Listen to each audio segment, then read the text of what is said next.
ಲೋಕಭವನದಲ್ಲಿ 20 ಸಚಿವರ ಪ್ರಮಾಣ ವಚನ ಕಾರ್ಯಕ್ರಮ 4 ಗಂಟೆ 5 ನಿಮಿಷಕ್ಕೆ ನೂತನ ಸಚಿವರ ಪದಗ್ರಹಣದ ಕಾರ್ಯಕ್ರಮ ಫಿಕ್ಸ್ ಆಗಿದೆ. ಡಿ.ಕೆ. ಶಿವಕುಮಾರ್ ಅವರು ಕೂಡ ಇದೇ ಮುಹೂರ್ತದಲ್ಲಿಯೇ ಇದೇ ಸಮಯಕ್ಕೇನೆ ಪ್ರಮಾಣ ವಚನವನ್ನು ಸ್ವೀಕರಿಸಿದ್ರು. ಪದಗ್ರಹಣದ ಸಮಾರಂಭಕ್ಕೆ ಸಿದ್ಧತೆಗಳು ಜೋರಾಗ್ತಾ ಇದ್ದಾವೆ.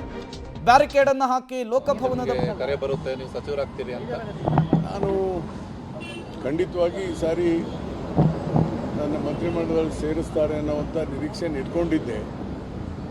ಅದಕ್ಕೆ ಎಲ್ಲ ನಮ್ಮ ಪಾರ್ಟಿಯ ಎಲ್ಲ ಹಿರಿಯರು ಸೇರಿ ಒಂದು ಉತ್ತಮವಾದಂಥ ಮಂತ್ರಿಮಂಡಲ ಕೊಡಬೇಕು ಅನ್ನೋಂಥ ದೃಷ್ಟಿಯನ್ನು ಇಟ್ಟುಕೊಂಡು ನನ್ನನ್ನು ನೇಮಕ ಮಾಡಿದರೆ ಅದಕ್ಕೆ ನಾನು ಧನ್ಯವಾದ.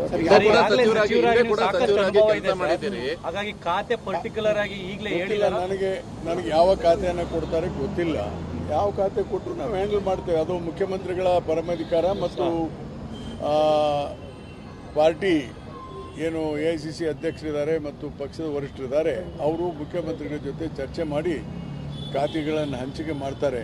ಮೊದಲು ಓಟ್ ಸೆರೆಮನಿ ಆದಮೇಲೆ ನೋಡೋಣ ಯಾವ ಖಾತೆ ಕೊಡ್ತಾರೆ. ಯಾವ ಖಾತೆ ಕೊಟ್ಟರು ಕೂಡ ಜನಪರವಾಗಿ ಪ್ರಾಮಾಣಿಕವಾಗಿ ನಾವು ನಿಷ್ಠೆಯಿಂದ ಕೆಲಸವನ್ನು ಮಾಡ್ತೀವಿ.